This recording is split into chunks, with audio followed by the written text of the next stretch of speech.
My Dragon Quest ventures on even further, because in today's video I'm going to be going over my experience with Dragon Quest VI Realms of Revelation. So with that all being said, what is up guys, Jen here, hope you're all doing well. Welcome back to the channel. As always, got you covered with timestamps down below, so if you want to skip to a certain section of the video, feel free to do so. All I ask is you to support the channel and hit the like button, and if you want to stick around for some more Dragon Quest content, then please consider hitting that subscribe button. So let's dive straight into it. I played the DS version of Dragon Quest VI, and I certainly have some things to say about it. And we're going to go and kick it off straight with the story, and I'm going to read you a brief synopsis from the back of the box art to set the scene. Embark on a journey for the truth.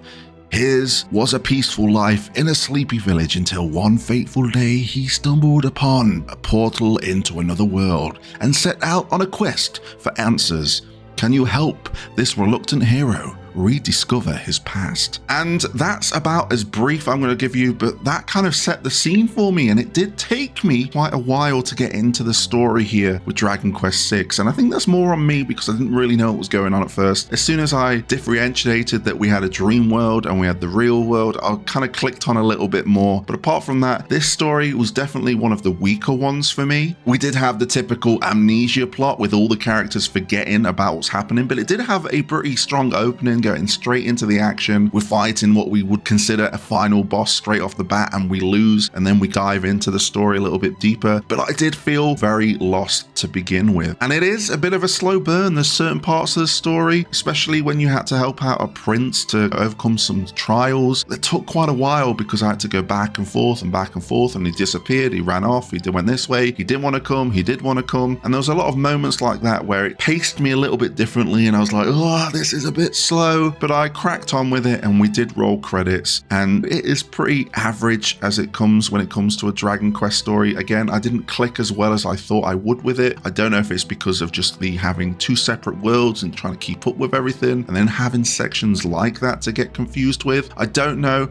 I would love to know your opinions, but the story was definitely a weaker one for me. Another thing I want to touch on before we move on to the gameplay is the characters. There are many characters we come across. We have the hero, we have Carver, Millie, Ashlyn, Neven, Terry, Amos, and then we have a few monsters that we meet along the way that join us for the journey. There is quite a plethora of characters here, and they do have some stories, they do interact. I really like Terry. I think Terry's a fan favorite. It will probably be the reason why he has a spin-off game, but I did really like Terry. I did like the fact that he did have a bit of a past with Millie. I'm not going to spoil too much, but the way that they interact and then talk to each other as the story goes on. Terry is definitely a standout character. I did like Carver in the beginning as well, but apart from that, I've not really got much to say, and that kind of wraps up the story in the character section of this look back at Dragon Quest VI. And before we go over to the gameplay, let's talk about the world of Dragon Quest VI, because there's a lot to digest here, and it will follow the same traits of what I had with the story. So let's get into it. The world certainly took me a while to understand. When as soon as I was like, oh, the dream world, oh, the real world, like, why am I visiting these same locations twice, but they're different? And I was wondering that at first. I was like, what's going on? What is going on? I think this is one of the very few Dragon Quest games where NPCs really are important here. Not to say that NPCs aren't important in other Dragon Quest games, because they are, but I really feel like in Dragon Quest VI that they are the crux. They allow you to differentiate what's happening in each world. They tell the story. You get to see the dreams of these NPCs, and then you can relate that back to the real world. They let you know where to go. They let you know how the world is changing. And I do think that the NPCs are like shining stars here in Dragon Quest VI. Of course, with two worlds, we have double the exploration, so it's the perfect time to dive into the gameplay and talk about 2 world maps that we have here. But that's not only it, we also explore underwater. So there's so much exploration here. I think exploration is at its max here. There's much more than Dragon Quest V here. We have many ways to get around, including a flying bed. The magic carpet makes a return. We go around on a mobile island, and then of course we rely on our trusty steed Peggy Sue to gallantly get us across the world map with ease, flying the skies. And then of course you have your standard Dragon Quest tropes. We have the chests, we have the barrels, we have the pots, we have the side quests, and that's what makes exploration for me, is just getting lost off the beaten path, getting distracted for a while, talking to an NPC, and then going back and focusing on the story. There are also extras here in Dragon Quest VI. We have mini medals, they make a return. I really like just collecting mini medals because it gives you the opportunity to maybe get some powerful weapons or some items that will certainly help you out along your journey. We have the casino returning here in Dragon Quest VI, and again, my luck is just not that great. Maybe the next Dragon Quest game will help us out just a little bit when it comes to our luck when it comes to the casino. There is a mini game here on the DS version with the slime slider or something along those lines. I didn't go into it too much, but essentially you use your stylus to pull back the slime. It's like curling essentially, to get yourself a few little rewards here or there. And then also there is a stat called Style in Dragon Quest VI, and there is a mini game or like a side quest related to it. It is the best dressed mini game where you need to be the best dressed to have the chance of winning some rewards. I didn't really dive into that one too much because there was a point where I just wanted to focus on story, but it's there for those that really want to explore all of the systems in Dragon Quest VI. From exploration, let's talk about combat, and not much has changed. I think the only thing that I can probably bring to the table is that I played Dragon Quest IV on the DS, played Dragon Quest V on the PS2, and of course here, Dragon Quest VI on the DS. I think there's a major improvement in all of the animations, the battle effects, and just the way the battle flows is much better here in Dragon Quest VI.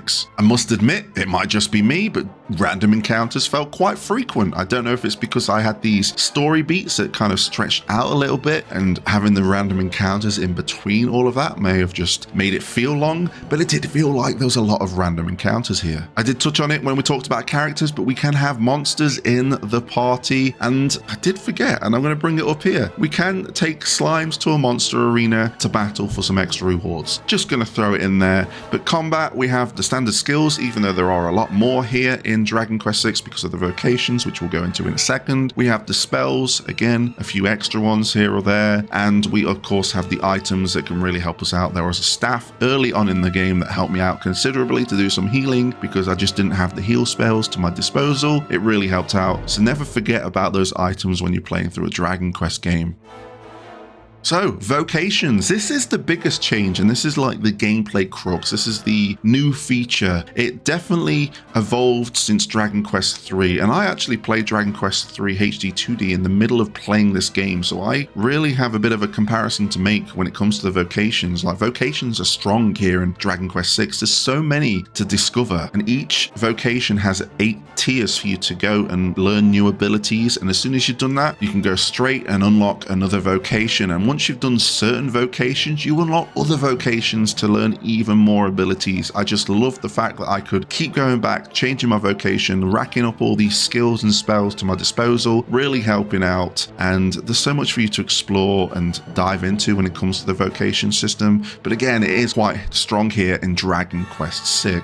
One thing I also like is the fact that the vocations doesn't limit what you can equip. So each hero, like Carver, will always equip the same items regardless of his vocation, which I really like. So you're not limited to what equipment you have to use in whatever vocation you may be rolling with. That is about it when it comes to gameplay. So I want to touch on the music. Again, I don't think I have much to say when it comes to the music. It feels Dragon Questy, and like I said in my Dragon Quest V video, listening to Dragon Quest music now feels like home. It's like a homely feeling, but it is nice to hear a few new tracks along the way with a few of the more ones I'm used to as well, but you can't fault the Dragon Quest soundtrack, and it is pretty strong here in Dragon Quest VI. And that is everything when it comes to Dragon Quest VI. Yes, it's definitely a weaker one on the scale for me when it comes, especially compared to Dragon Quest V. I absolutely loved that story, so maybe I went into Dragon Quest VI with more high expectations, and maybe me being confused on what's going on might have affected my overall thoughts. But Dragon Quest VI is a great Dragon Quest game when it comes to its gameplay. There's so much crammed in there, and there's probably so much that I didn't get done as I was playing through Dragon Quest VI. So I'm really interested to hear your thoughts on Dragon Quest VI. Let me know down below. Did you play the DS version? Did you play the original version? All down there. Can't wait to read it. I appreciate your time, and until next time, I'll catch you on the flip side.